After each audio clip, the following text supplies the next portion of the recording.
Like a fart in an elevator, I'm here to bring anger, regret, irritation, and of course the lowest and dumbest forms of humour. And this time I'm going to be telling you why my home, the land of the long white cloud, New Zealand, will definitely not win the World Cup, and then proceed to tell you exactly why they will definitely win the big dance in France later in the year.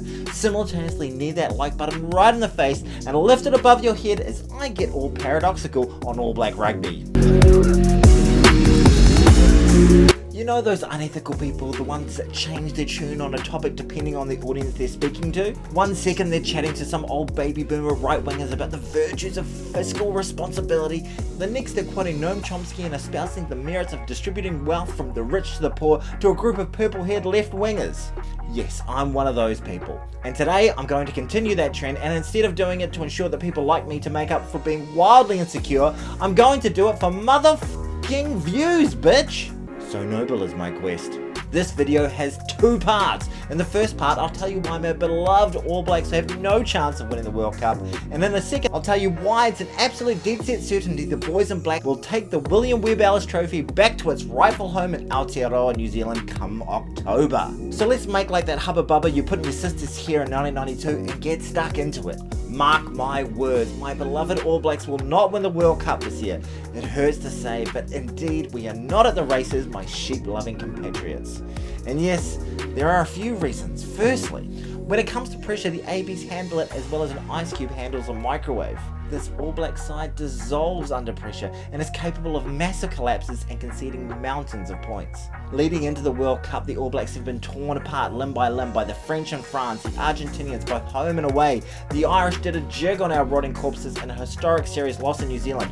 We drew a game with an awful England outfit. Even a poor Japanese side was just 1 try away from getting a win over us in the last 12 months. And in our last game pre-tournament, the men in black had their souls ripped out of their already battered arseholes by a Springbok outfit who posted a record win just 2 weeks out from the World Cup.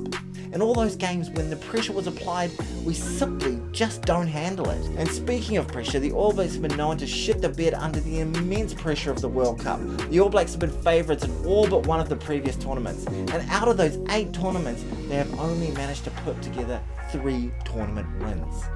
In the other 5, it's a depressing series of pressure-cooked chokes, capitulations, and tragic heartbreaks for the Kiwis as we watch our beloved All Blacks underperform. And there's nothing to suggest this Foz-led All Black team will do anything other than underperform, as they will in all likelihood lose the opener to France, scratch through the rest of the pool, and either get outmuscled by South Africa or Ireland in a quarterfinal. Sadly, the All Blacks will get outmuscled, as our enforcers Retallick and Frizzell are battling injury, and one of our frontline props somehow got a shark bite against South Africa. And Scott Barrett will in all likelihood get put on the naughty chair at some stage in the tournament. And sadly, the rest of our tight fire are pretty inexperienced, or alternatively, have seen too many winters. And the rest of the world knows it, making us very beatable. In the past, one of the All Blacks' greatest strengths was that many games were won before kickoff. Before teams were beaten by our players in black, they were often beaten by the aura of the black jersey itself. But now, after all the defeats and capitulations, the fear-inducing aura is gone. The All Blacks have been shown to be mere mortals. Teams realise that the Emperor is naked, and beating the All Blacks is no longer seemingly impossible feat it once was. Teams are now playing the sheep enthusiasts without fear of the famous black shirt. They are able to play with freedom, precision, and ultimately their greatest abilities. Now, more and more often they're able to pick up pesky victories, much to my fucking disgust, which only serves to degrade the mystique of the All Black jersey even more. And quite frankly, as an All Black fan, it sucks shit. And to almost prove all of the above, the All Blacks, as a mere appetizer of what's to come in the World Cup, have served up their worst ever loss in history just 2 weeks before the World Cup opener in France. This 35-7 hiding against our biggest rivals will leave a crater the size of Lake Taupo in the collective confidence of the All Blacks. This was a dress rehearsal for the big dance, and we didn't know our lines, panicked and urinated our pants, and then had to walk towards opening night with the stink of piss and shame wafting from every pore.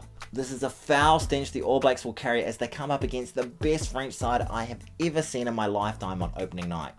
Yeah, it's not looking good for my boys in black, and they're certainly not a team in contention for World Cup glory in France. So I'll say it one more time. It's with great sadness and deep regret I can tell you the All Blacks will not win the World Cup. By the sweet, sweet power of Buck Shelford's lost testicle, I have the most excellent fucking news. And this I can categorically confirm that my All Blacks, the greatest rugby team in the history of the game, will restore the natural order of international rugby as they once again become World Cup champions. And by God, it will be glorious! Now tell us, Tony, we must know. I hear literally none of you asking.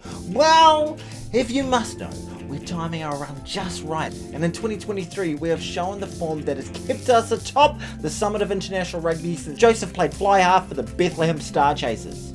Timing your run just right, are you? You've got to be f***ing kidding me. You just had your worst defeat in history against the Box.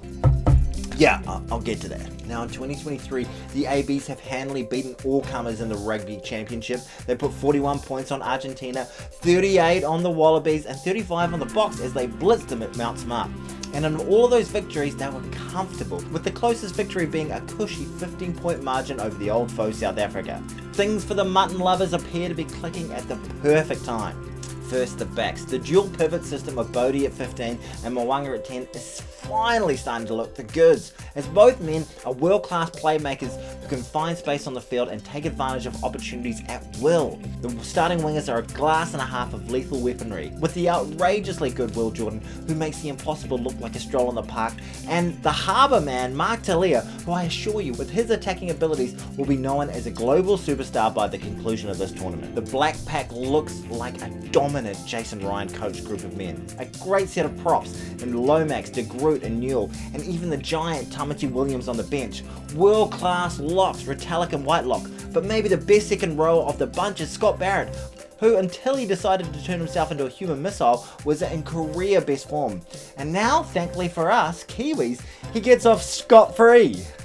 Get it? Scot-free. Yeah, see what I did there? His name is Scott, and I use it as like a play upon words for the commonly used phrase for someone who does something naughty and is facing no ongoing consequences. Scot-free?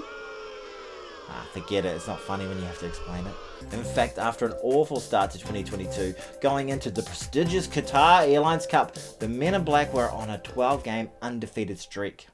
Yeah, but you just got hammered by the Box, mate. None of this makes sense. Yeah, mate, I said I'll get to it. Now calm your f***ing farm. As I was saying, going from the depths of the worst results of the modern era to showing real grit and resolve to bounce back to once again become the team that nobody wants to face in a knockout game.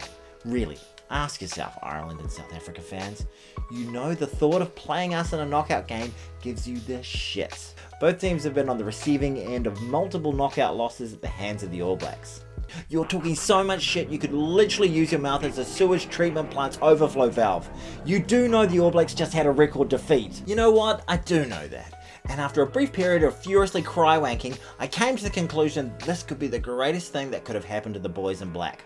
World Cup after World Cup, the Men in Black have put in their worst performance of the year in a semi or even a quarter-final. This year, we got it out of the way when contesting for the Qatar Airlines Cup. Yes, it was against our greatest foe, South Africa, and any loss of them stings. But now, instead of it being at a crucial stage in the World Cup, we effectively shat the bed in a warm-up game. But you just know it would have immensely stung your team. As an All Black fan, the greatest thing about a loss is the boys always come back with an incredibly high quality performance afterwards. So with this loss, sure, we lose bragging rights for the day, but effectively for the big show, we get the ultimate kick in the ass, the ultimate motivator to sharpen the figure of axe, so sharp it could cut Mark from 2 Cents Rugby's nipples when he's shopping for whiteboards. Media outlets are writing them off. They'll be filthy about their performance, and they'll use all of that ammunition to be the most ruthless, ferocious, calculated version of the All Blacks the world has ever seen, as they go on to dominate the greatest rugby showcase known to man. Now mark my motherfucking words on this motherfucking video, the All Blacks will win the World Cup! Well, light my ass on fire and call me Susie, that was a ride. What do you think about the All Blacks' chance of winning the World Cup? Let me know in the comments below, down there. Thank you so much for watching, I really do appreciate it. Please like and subscribe, it really helps me out, helps out the algo and all that sort of stuff. Follow me on Twitter at Tones88. Go check out my podcast, 2 Cents Gets Distracted, that I host with Mark from 2 Cents Rugby. Thank you so much for watching, give your mum a call, haere rā, Afterwards.